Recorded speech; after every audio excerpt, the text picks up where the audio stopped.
Welcome to the Cowboy Office Show, where you'll experience expert analysis and epic discussion on key pillars of the equine industry, including sports, business, hobby, and the horse lifestyle. Your co-hosts are Jody Brainerd and Brian Dykert, industry veterans with over 120 years combined living the cowboy lifestyle. The Cowboy Office Show will help you get involved, ask more questions, and create change. We'll keep riding for you as together we learn from the ride already ridden, learn to listen better to our horse, and make our industry better for all. Each weekly episode will take a ride around the industry in less time than you can load the truck and trailer. Drop your email at cowboyoffice.com to receive weekly updates and never miss an episode. Saddle up as we ride into today's show. Hello, reining world. 100,000 guaranteed to the winner. Over 300 horses trying to get it. The NRHA Derby proved that another year of great reining is upon us. Purses are growing, that's for sure, as is the depth of the competition in this sport. Welcome to the Cowboy Office. I'm Brian. And I'm Jody. Welcome. You know, we thought the American Performance Horseman was history, and we just keep seeing history in the making. Run for $1 million next month in Vegas. We wonder what horses we're going to see, those 17 riders that qualified. Heck, most of them are going to bring more than one horse. To have a spare. Followed by the new 100X event in Tulsa, which is only 100 miles from me. Plenty of room for the aged event horse to play. Amy, my wife, she looked at the schedule today. She said, I have not seen it, so, don't take this to the bank, but she said there's like a futurity and derby every day. So, that's going to be an incredible horse show. We looked at the horses that made the cut at the Derby. We've got the numbers. Saw some incredible stuff. 4 to 7-year-old horses. How many 7-year-olds were there? I know, Brian, you've got the numbers. Mares against the studs and the geldings.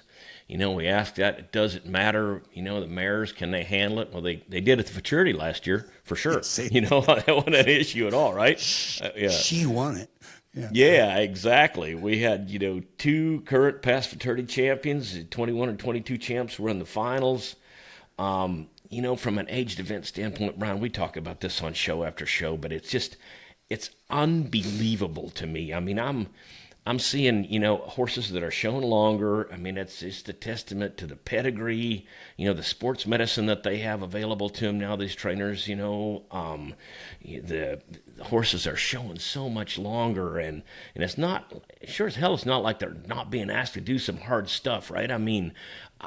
I'm amazed. I see these horses, with the approaches that we watch, and, they come around the corner with a very good to excellent approach, and, those horses are running mock speed, and those guys are saying, whoa, now I'm dropping their hand, and I keep thinking, when we started this thing, if you'd have said, whoa, and dropped your hand, we'd have been in a popcorn stand, right?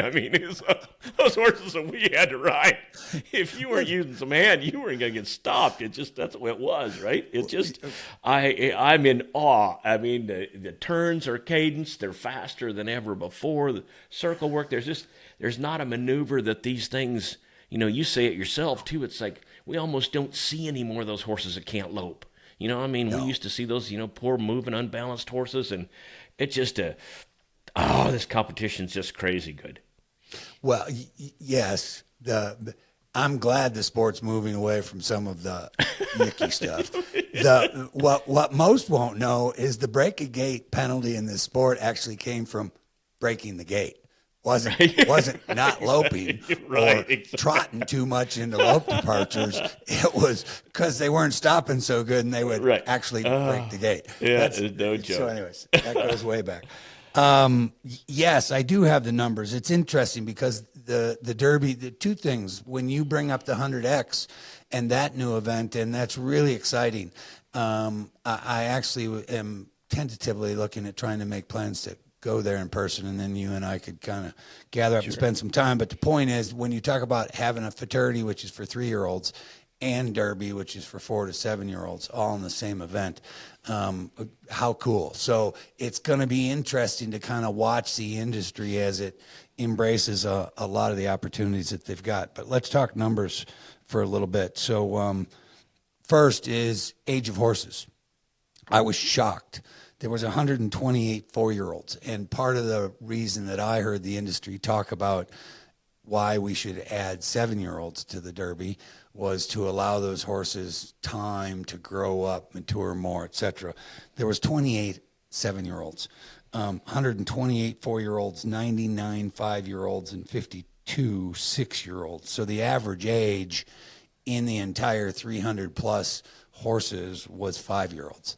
So that's what the industry is doing. I thought that was pretty cool. And then, as wacky as the world wants to be about this whole gender thing, and I don't want to talk about it, but it's all over the news every day. But in the sport of reining, the sex of our horses, and we've always said this, and the guys that I always was around, they always would lean on the studs more so. They said they had a little bit more grit, they were a little tougher, that kind of stuff. There was 105 studs, 158 mares in the Derby. So, 25% more mares and 43 geldings.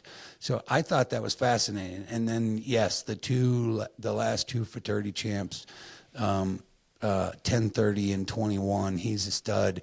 And then Andy Amo, that Sean won the fraternity last year in 22, that's a mare. So, they both were there. They both made the finals. So we're going to get into the numbers without a doubt. Before we jump in too awful far, I want to bring up and make the point about, we've watched all 4 levels in the Open. His numbers and depth continues to demand us to do a little bit of research and have the conversations around our great sport and what's it doing. The question I pose to us, not to have the answer now, but as an industry, is what could purses and distribution look like if we reevaluate the volume and the depth? And we're going to dive into the numbers. This show is all about the go round. We are going to come to the market with another show for just the finals. That'll be the next one we release, but this one is just about the go round. So it's about making the cut. And so we'll take this one and dive through the go round, 300 horses, 4 levels, 3 days to do it. And we've got the numbers that we're going to look at. Remember to go to cowboyoffice.com, put your email in, ride along with us as we enjoy and welcome your continued feedback.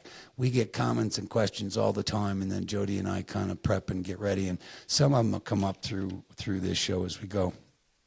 So let's first dive into making the cut. And this is going to be one of your areas, Jody, because you always are concerned about the scoring system. How well does it do? How consistent, especially when you have this volume of qualifying, making the cut, getting to the finals. And so we're going to dive into that. So we're going to pull up. I've done a number of graphs, so you don't have to chuckle too hard. Yeah, I'm surprised. You know me. Yes. Here's the cut to the finals. And so of the 4 levels across 3 sections, roughly about 100 horses per day to go through the go-round. But here's what it looks like. So the blue bar shows you the entries per level. So you had 280 in the level 4, 219 in the level 3, 151 in the level 2, and 73 in the level 1. And you and I have talked about this, and I've been one, the numbers say that there's not a whole lot of difference between 3 and 4. The real cut is between, or the differentiating factor in our professional ranks is level 1 and 2, and then the rest. So right. There's a clear spot or step in that, and these numbers kind of support that. So those are the entries per level. And then the cut, because we're using a 5-judge system, 3-judge scores, drop the high and a low, and the score, 220 to make the level 4 cut, 217.5 to make the level 3 cut, 214.5 to make the level 2 cut, and 209 to make the level 1.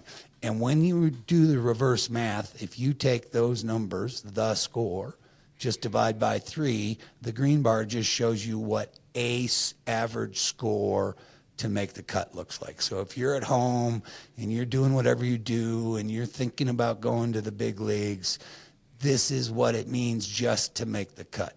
73.3 to make the cut in a level 4, 72.5 to make the cut in a level 3, 71.5 to make the level 2, and a 69.7 to make the level 1.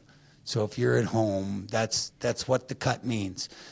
Tell me something, Jody. If I asked you, I know this isn't a fully fair question because we're both older, and we've been around a little while. But if I was 20 something and I came to you now and said I was thinking about doing this thing called reining, and I asked you your advice, what do those numbers say, and what would you tell a young pro coming up when you look at 4 different levels that you're eligible for, and you're going to go to Oklahoma and pay the money and do the stuff? What do they say to you? Well, I think, first of all, I think that probably there was some, when we started this, there's maybe only 2 or 3 guys that you could go to work for, and you were fortunate enough to be able to go to work for Dick, when you first started it. But, if it wasn't Dick Peepers or Bill Horn or Bob Loomis, there almost wasn't anybody else, So everybody else was kind of thrown into the fire pit where you sort of tried to learn this stuff by yourself, right? And it was when you go to guys and you go to their clinics and you'd call them and talk to them and ask for help, and all those guys were certainly willing to help you, but it's a much tougher way to learn. And I would there's, if you could get into one of your top 20 guys that have the access to those great horses right now, the strings are so deep, that would be who I would want to go to work for if I was a 20-year-old trying to come into this thing. But the horses that we're looking at today, I would, those some of our top end riders have, the strings are so deep. That's why those guys keep hammering back year after year after year. They work to get themselves in that position. It's not a bad thing, but to think that you are going to go find one that's even going to be able to be a level 3 competitive horse, just trying to talk a client into finding one of those things, it's incredibly difficult, right? Heck, if you're a level 1 rider, maybe you can squeak around there and get you a nice little horse that you can get up trained to a 71 horse or something like that, try to make no mistakes and maybe make the finals. But your purse money is also at the very lowest at that level too, which we've had ample discussion about, right? And your costs are just as high as everybody else. Exactly. And I've brought this up, in previous shows again and again, and I don't want to get too far away from the question that you asked me, but the fact that you've got large numbers, of horses in those 1 and 2 events, and they have to subsidize the 3 and 4 horses. To me, it's never been fair, and I disagree with the way that it's run. But it's not, it's all the way it's always been. Well, you bring up, I'm going to tell you what this is a very casual, very simple probability for each of the finals. I didn't put it into a graph. I thought about it later, but I was already kind of out of time. And the point is, it takes 1 in 9 to make the level 4 finals. It takes 1 in 7 to make the level 3 finals. It takes 1 in 5 to make the level 2 finals, and it takes 1 in 2.5 to make the level 1 finals. And of course the scores, so that's probability based upon, because all those finals are trying to take 30 horses plus ties. So there was 74 horses spread across level 1 and 2 in that finals, and then there was 34 horses in the second section finals, which is combining level 3 and 4. Yes, you could have an earlier a level 1 or 2 eligible that could make all of that. That's true. Doesn't happen too often. We're seeing a couple young ones come through and do that. But looking at the probability, and I think you bring up a very valid point, which is on 1, leveling. We've got 4 sections. 2, the formula for entry to purse, because for if you're a level 1 rider and you're riding a 70 to 72 horse, you're paying the same bill, and the bulk of your money is going above you, so kind of over your head. And so, yes, the purse distribution and payout then is on the minority side, and so could we tweak that? But I would also bring up the other question, which is riders having multiple horses at this level of competition. And I just think that there's some interesting ways to look at that. and one is through qualifying, but then two comes finals. And is there a way that would actually catalyze more participation, more growth, more experience to the middle and younger ones coming up? I just pose it as a question. It's a fascinating kind of concept as we look at it. So. I think that there's several ways to do that, and you and I have had this discussion in the past, and it's like you'll get riders to frown like crazy sometimes, I'm always, but in the case of multiple event finals, of course there were only two of us. We had the limited open and the open. That was kind of our gig, and then now we've got two more divisions on top of that. But I've always been an advocate of you want to keep these divisions. I mean, there's certainly different ways to. And like I said, the handicap, I just use that because of the race term that it is, and the weight that the horse carried. But, there's different ways certainly to handicap. We've had discussion about that. But you qualify for multiple finals. Let's be a thinking guy here, right? You don't get to go show in all of them. You have to pick one. You qualify for the 2, 3, and the 4. What one do you want to go show in? Pick one. So yeah, that's where you could have them all go through qualifying, but then have unique sets of finals. Exactly. And that could make it actually, more efficient and more accurate for the officials. And then you could also be presenting to a spectator a cool product too. Exactly. So yeah. Sure. So I want to pull up and look at this one. This one's near and dear to you, which is the effect of the draw. Since we had over 300 head of horses spread across 3 days to go through the go-round, I remember the very first time I ever judged a event that didn't conclude in one day. The very first time I did it, when you had multiple days before the conclusion of it, it's actually a unique experience. So that's a big deal from the officiant. I'm talking about from a judge's standpoint. Same thing would be true with the riders, but they're just riding multiple horses. So yes, they can put the draws accordingly so that those guys have time to be able to do their homework. But looking at the effect of the draw to make the cut, we're going to pull up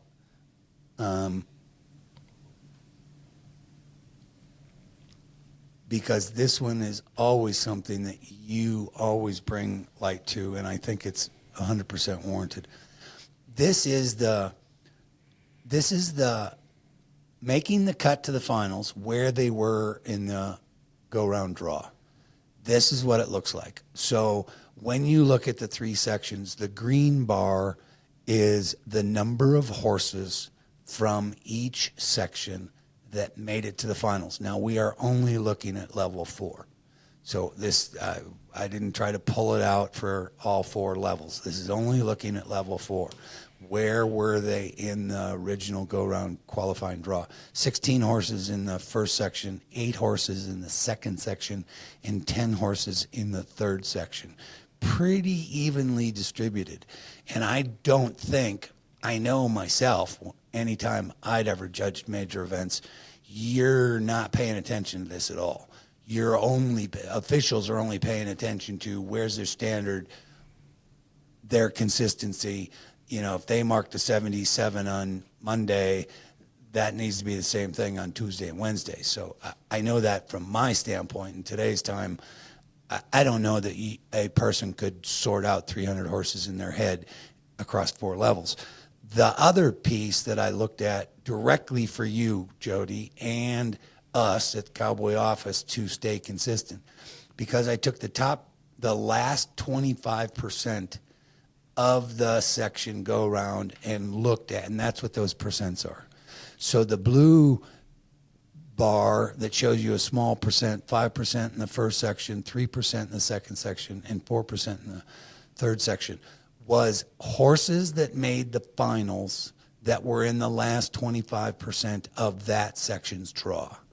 And we've seen in the past this year where the last 25% of the draw had more horses going to the finals, which is officials climbing the scale. So anyways. Absolutely. No, that's... Tell me your take on this one. Well, I think that the take on that tells me that this set of judges stayed very, very consistent and did a heck of a job marking. I was actually surprised. Anybody that's done this for a long time, you kind of take a look at the first section of those horses, sometimes even the first half of the first section of those horses, and it will start to give you a rough idea maybe about what it's going to take to make the finals. And I looked at that first day, and I'm like, you know what, 21 and a half, 22, maybe even 22 and a half to come back and make that level 4 finals. Well, whoa, 220, right? So, I mean, I don't want to say they dropped, but I mean, it stayed very consistent. And, we saw like at an earlier aged event this year, I mean, I think we almost had 50% of the level 4 finalists come in the last 25% of the sections, which was crazy. So this tells me that maybe because this was a monitored event, I'm not sure, but I think these guys stayed super consistent in the go-round. Yeah. I was very pleasantly surprised because we have a tendency to see what you're making reference to. The normal tendency is that will happen. And that's where the pressure from the industry always says later in the draw is better. We got plenty of examples of that's not true, and that's why a random draw has always been in the sport. But it is true as the volume and depth continues to increase. It's a piece of human error, and so it's really about how do we minimize the human error and maximize the objective analysis. That's the real question or goal. But I was pleasantly surprised when we saw this one. Yeah, me too. And like I said, so much of that's of the officiating program of NRHA, which like I said, it's led the way for such a long time, and it's all that stuff is. You've heard me say it till you're probably sick of it, but it's education based. It's the way you're taught, right? So. Yes, but I would tell, and I agree with you. That's one of many things that the NRHA was way ahead of its time. Was the officiating system. That's true. I've also been a pretty strong critic in the last 10 to 15 years, we've been sitting on our laurels a little bit, and we haven't been putting the energy and work into how do we make the officiating system keep moving forward to be as forward as it can be and lead the rest of the competitive horse world equal to what the rest of our industry is doing, because the depth and quality and volume is now going. So it's a necessity in my view, and that's the piece that as our organization has not done. So I'm not trying to be overly critical, but it's past time to. It is. Anybody that's heard us talk over the years absolutely knows the direction that and the amount of work and thought that we put into it and do put into it. And it's like, you can. Like I said, we're not trying to be overly critical, but these things have gotten so much better than they were. Like I said, they don't hit the popcorn stand anymore, right? And that makes them more difficult to separate. And like I said, if I've only got a 1/2-inch wrench in my toolbox, that means I can only turn a 1/2-inch bolt, right? I mean, it's like I need more. I need more stuff, right? Well, and most of our tractors are coming from international, and they're all on metric, and now you really get PO'd when you got a 1/2-inch socket and it barely fits on it, and then it strips the nut and it does nothing but aggravate you. So yes, exactly. Great analogy. I get it. I do, and it's true. Okay, sorry for the interruption. No. Okay. We're going to go one more because on the same point, bring up. We've got a graph on the score range for the cut, because the thing that's interesting to this, and it highlights the issue, is the number. And the point's this, which we saw a version of this because I just showed it to you, but here's the cut to go to the finals. 220 in the level 4, that's a 73.3. If you look at the total range of scores that went to the finals from a 73.3 to a high score in the go-round was a 227.5. When you do the reverse math, the average, it's a 75.8. And the point to that is when you do that, that's 2.5 points for 30 horses. And if you do the math on that, it comes out to 0.08. And I'm not saying that the go-round has to make that fine of distinction. But if that's where the sport is, what it does say is that the system needs to be able to make finer distinctions, and half points aren't doing it. And we're going to be able to talk about that a little bit more, because when you and why do we see so many ties? That's why. Because the depth and the volume is now in our sport, and our officiating system, it can't make those fine distinctions. It just can't. So it's going to get them batched up. So the best you can do is pull off your winner, or possibly, reserve champion, and then the rest of them are going to be batched up in ties, and that's what we're going to keep seeing until, and I'm not trying to pick on this one, because my point has always been, is the purse distribution being as accurate as it should be? Because the reward to the riders and the owners that are in the business and doing it, to me, that's a significant level of importance. And so I just found it fascinating when I did the math, because it told me the same thing you and I have been working on for years, because it was 0.08. So, and that's only looking at the go round. At the next show, we'll look at the same number in the finals and see what happens. I just wanted to use that because it kind of emphasizes that point. We're going to take a look at the score spreads, because the entire industry has always been goofy about score spreads, because in a multiple judge system, you have individual experts, and individual experts mark an individual card, and then it gets accumulated to a score. Now, the good news is the NRHA, in its wisdom and presentation of a sport, is now just displaying the score. Great for them. The rest of the story is what we're doing. So let's look at the score spreads, and here they are. This is the entire go round. So when you look at over 300 horses, 3 sections, 3 days, the score spreads, because we all see this, when you got a 72 to a 75 and a 73 to a 77 or whatever, 70 to 73. Those are all 3-point spreads, as I was just using in terminology. This is actual scores. So this looks at score spreads across the entire go round. 310 runs.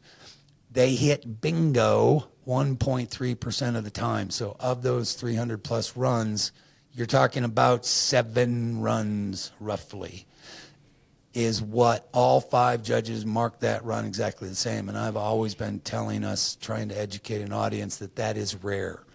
It is rare. There is no hiding and reining. The reason we use multiple judges is so that it's seen, it's dealt with. It's not that they're all supposed to mark it the exact same way. They're supposed to be in the ballgame.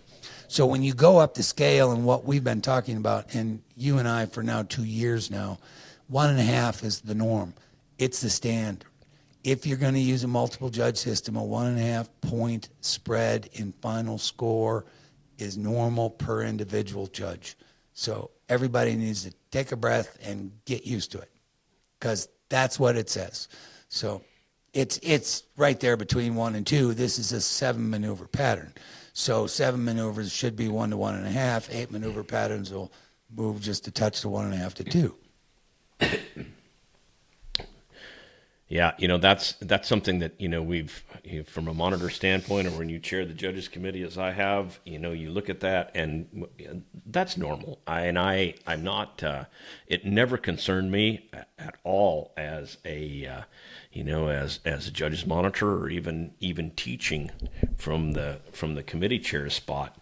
But, a lot of times if you start getting those 4-point spreads between that, low and high judge, then I'm asking questions, right? I mean, I want to know why. It's like, okay, we're excessive. So, you and I have talked about this many, many times. There's only 2 spots that each individual maneuver should have available to them. We also, there's two pigeonholes that it can fit into. Is it a 0 or a plus half, or a 0 or a minus half? But it's not it's not a 0 and a plus 1.5. And so sometimes you get that, and from an education standpoint, a lot of times we look at it to help us so that we can be better in the future. Yep. Well, that they did go to a 4-point spread. That was the max across 300. Again, it's rare, and we're going to go into the why that does happen, because we're going to end up in the maneuvers in a minute. But first, let's take a look at the score spreads as we look at each section. And again, this follows with the cut, because I was very pleasantly surprised at how consistent it is. This just looks at the 3 sections, the exact same thing, because what I just showed you was the summary, which is the right-hand side of this graph, because that is the summary. But this looks at the exact same thing across each section, and they're pretty close to being identical. The first section, you had more 1-point spreads, which means they were closer in the first sections. In the second and the third section, they actually tighten right up. So that's what it says. It's very similar, but it's looking, it just lets you look at all the entire go around per section, because each day is kind of unique. You got different factors. I would call it, again, we use golf as an analogy a lot. And there are, the guys that tee off first part of the day, it's not exactly the same as the guys that tee off at the end of the day. So it's just part of the sport. That's a good thing. So that's what that looks like, but the industry needs to get used to it. Instead of sitting around and they only watch 2 or 3 runs or one section or one set of drags, and then they all get this stuff. Anyways, it just gets a little wacky. We are going to dive into the maneuvers. We're going to do 2 things. Because this is where the rest of the story. Paul Harvey was always one of my favorite storytellers, so I have to use his. And the rest of the story. So, yeah. We're going to first look at the maneuver score summary, because they always talk about did they use a scale. And this is the summary of maneuver spreads across the entire go-round. So now you got to remember, you had over 300 horses. It's over 10,000 maneuvers marked. So, that just puts it in magnitude. Now, what this tells you is that 23.5% of all those runs, 23.5% of 300 runs in the go-round, had maneuver spreads of 1 point or more. And that 1 point or more can come in 2 basic forms. And you see it here. The big one, which is a point of concern, is the red one right in the middle. This is maneuver spreads. This one is a thorn under your saddle, oof, Jody. This is the one that crosses 0. So when they have minus and plus on the same maneuver, and it's almost always minus half to plus half. But 20% of those runs cross 0. And then you had 10%, 10.5% of those runs had maneuver spreads of 1 point or more, whether it's a 0 to +1, plus half to +1.5, or true on the other end, minus, 0 to -1. Same, we look at it exactly the same. But this is what it tells you. And this is part of why it will drive scores to have the spreads that we see and where people get goofy. It's not the final score, it's the detail of how they kind of get there. And every pattern has uniquenesses, and we're going to talk about that in a minute. So what's that mean to you? Yeah, well, and I think that, first of all, I think that, and I believe that it's due to the quality of the horses that we're looking at now, but those, crossing zeros the numbers have increased. And I personally know that because, we used to have that, maybe we'd have, 2 or 3 of those in a day at a major event, from the monitoring judges. And when we would go look at those, we would want to know why. And now, like I said, we have 20% of that. So those numbers are increasing, and there has to be a reason because of that. And if it's due to the quality of the horses that we're seeing. And, but, you've heard me say it many, many times. And so some of our viewers, I'm sure that, if I monitored or taught, I could live with a 1 point spread. I wouldn't like it, but I could live with it. If I had a 0 and a +1, I'd say, okay, somebody thought it was correct, somebody thought it was very good. I could get it, but I cannot accept somebody saying that it's poor and somebody saying that it's good. There's no way that that's possible, and there's no way to teach consistently when you have something like that. You can't use that, right? It's like it either has to be good or correct, but it can't be bad and good in the same maneuver. I hear you. And I would only pose the question of, because are we putting the officials in a situation that is actually more difficult? And it's not about achievable. It's about what happens to you through the course of competition. And my point has been this one, and I hear you 100%. But here's my point. When you have that much diversity in a given set of competition, from not good to really good, that's where that difficulty comes from. And when you decrease that volume and then go to work, those expert standards can get truer to it, because they'll actually get skewed over time by mere volume and diversity of volume. That's my 20 cents, and I say that from direct experience. It's the old adage of, and I'm not picking on anybody in the sport, but if you go mark a bunch of 68 to 70 mark runs and then immediately turn around and mark 73 to 75 runs, you actually will go higher than you should. And the converse is true. And it's a human function that is about comparative, but it's about the routine. So that's my answer to you. And then comes our sport and our association and our governance and our management and our organizations need to start looking at that, which would go back to what you said. You could do a massive qualifying go-round, but then when you send them to the finals, we might need to be looking at unique sets of finals, because then this might start to go away. The crossing zero, that's the big weakness. I completely agree. And I think, you and I have both had experience in this, both as judges, which makes it very, very, very difficult, and as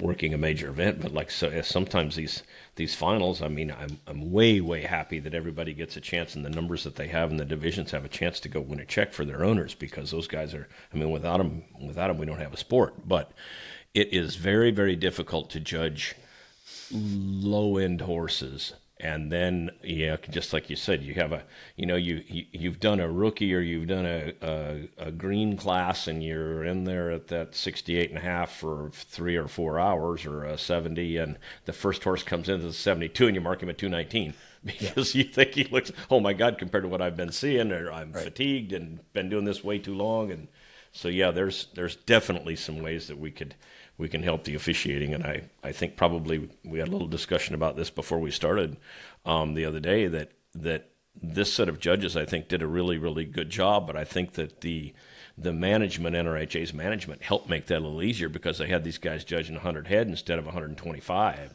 or 130. Yep. And that, you as well as I know from experience, that last 2.5 hours is a killer. It's a killer.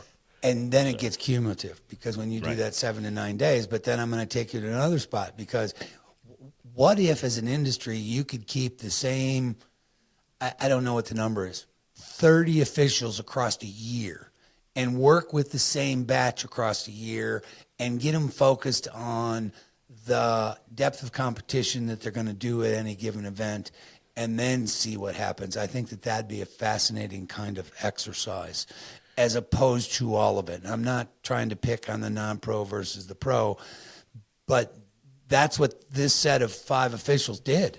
They did 290, they did 300 and some open horses, turned around the next 3 days and did 290 some non-pro horses. And then they did the same thing to the finals. You had 100 and some non-pro horses in the finals, on 2 sets of finals on Friday, and did the same thing to the Open. It's that stuff.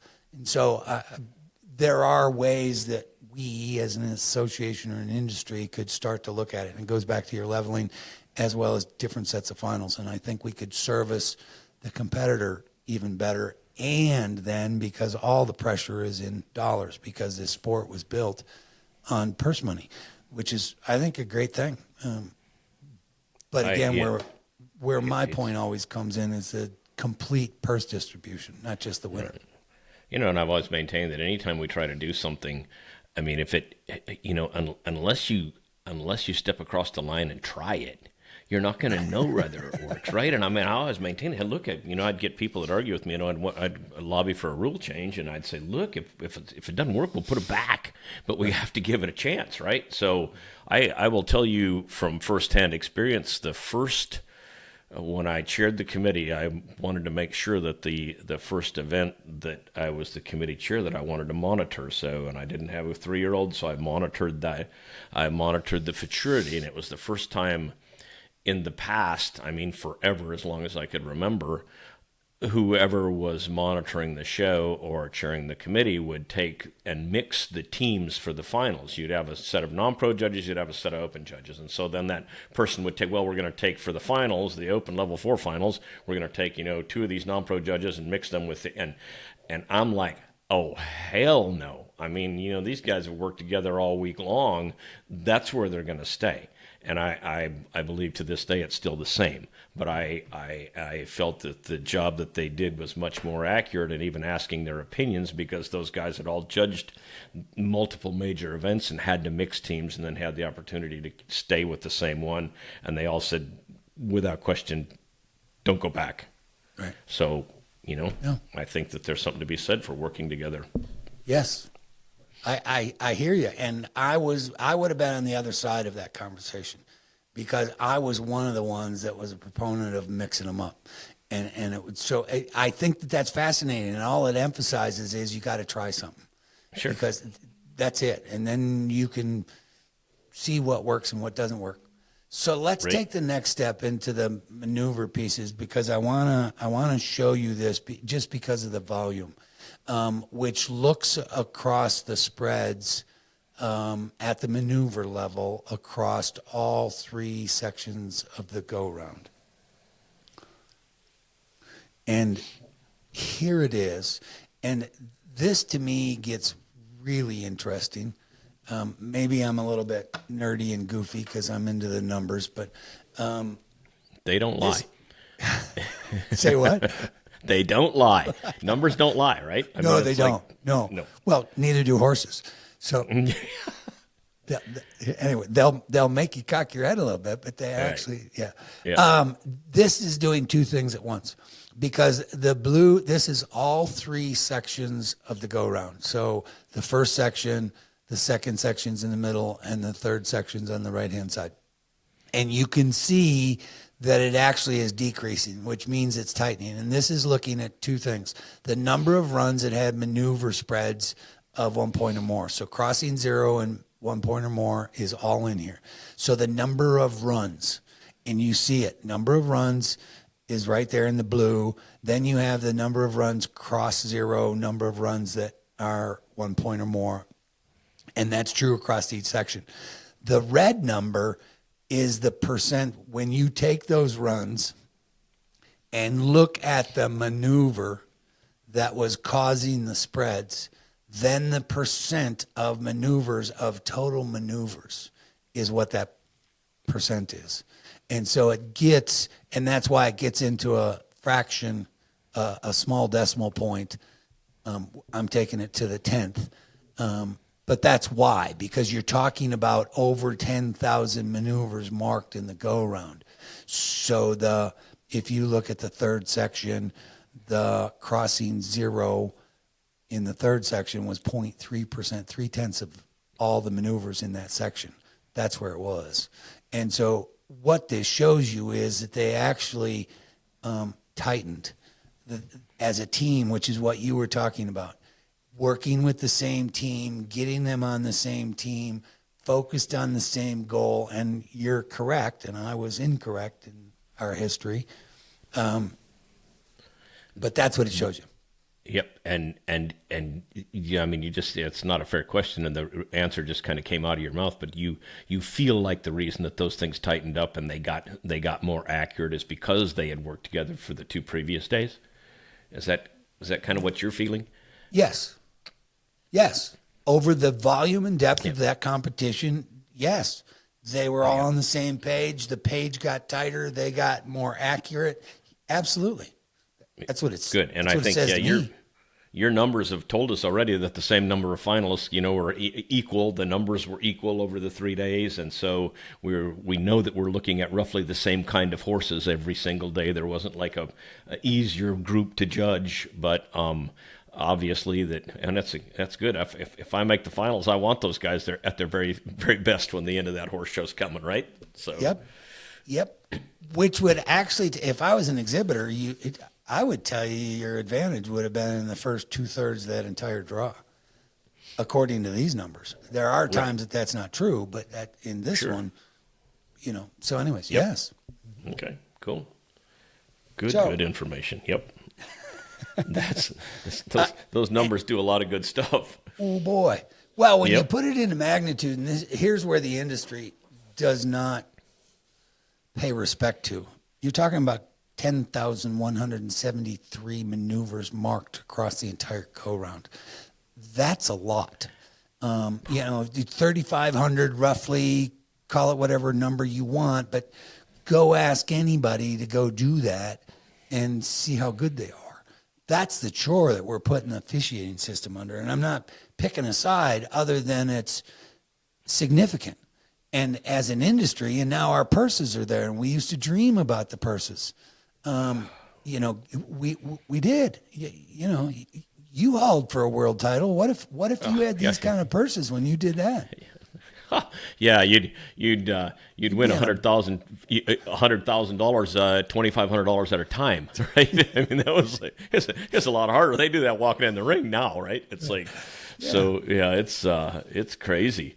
It really is. But yeah, these, the officiating is, and it's not, there's some things that can make the horse separation much easier, but it's still the focus that anybody who sits in those chairs that hadn't experienced it, it's, we've laughed in the past. We've talked about the low guy's always the idiot and the high guy's the best judge of the five, right? I mean, that's what the owner or the rider's wife is going to say, right? It's like, but it's so, there's nothing simple about officiating, but there's some ways that we can make it easier on our guys. That's for sure. Yes, but there are a number of runs in this particular go-round that I could show you where the minority was the most accurate. Sure. And that's a fascinating scenario, too, as to why that occurs. So anyways, and yes, that our reflex, you go look at the score sheets, and that's what you think. You read all five of them, and it's a natural piece. The low guy's the dummy, and the high guy I want more of. We've had some, and usually I think, I'd found out that in the past, and it's got, fortunately it's become less and less and less of that, but it's like there's always, in the back of your mind, subconscious, whatever you want to call it, that, that the thing that people in charge of officiating have fought against, and that's the horse and rider recognition. And I've had some instances, just like you said, where you'd have one guy be way, way low, and you'd have four guys be high, and then you'd go look at it, and your one low guy was right. He was the correct judge. So it was, and most of the time it was on that horse that had won, a great deal of money and didn't have a good trip. And those guys, and sometimes, like I said, you get fooled by those guys. They're so good that they make you believe that you're seeing something that's better than it is, right? I mean, you convince yourself that it is. So yes. And you gotta, as an official, you gotta take expectation and throw it out the window when you sit down. Absolutely. Period. And you and I have learned that lesson. Yep. So there's the go round. There's the data. There's the numbers. That's the magnitude. They got the finalists. We're going to do another show. Be coming to you with the finals.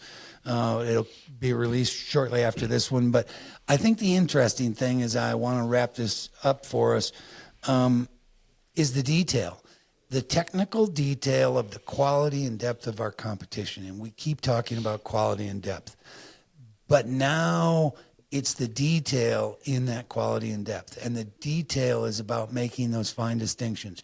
You're not, we've got questions on our website on talk, and we will. Slow down, speed up in the transitions to circles. And why are circles and rollbacks still difficult to mark? We've got info that we're going to bring to the audience on addressing that. And there's real rational reasons why. But it's the detail. And that's where our sport now is. I think it's absolutely fascinating. I think it's phenomenal because, in our time we used to dream about, we always thought it could be here. We had one or two horses. Now we have, I don't know what the industry's got, 500 or 600 that are, we just saw 300 plus. There's 500 there between the Derby, and the non-pro and the Open. These are all top level good stuff. So it's the detail, and that's where the officiating is now under the pressure to be discriminatingly distinct on the detail, and then get consistent with it.